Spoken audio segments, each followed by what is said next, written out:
In this tutorial, I'm going to show you how you can download and install Node.js on your Windows.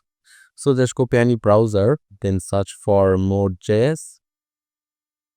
And here you will see this link, nodejs.com. Just click here and it will take you to a page like this. And here you can see download option. Click on download. Then you will see the Node.js version. So here you will see a lot of version. And here you can see LTS. Always download the most LTS version. Here you can see it is the LTS version 22.19.0. Select this.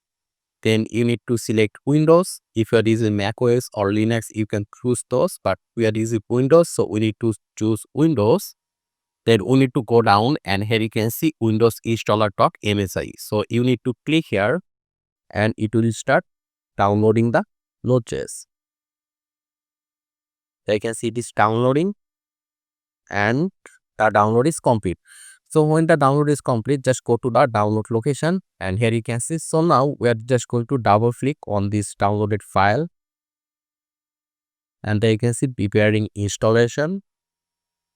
Here you can see we just need to click here next, then check this on, click next, and you can choose where you want to install Node.js. So we'll keep the default path which is in the C drive, then click on next and keep it how it is. Click on next, next again, and then click on install.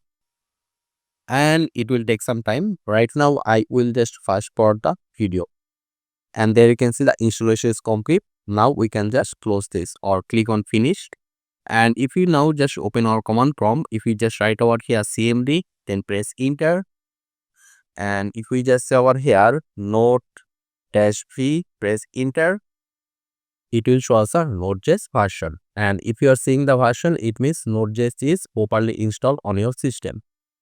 So this is how you can download and install Node.js. I hope this was useful.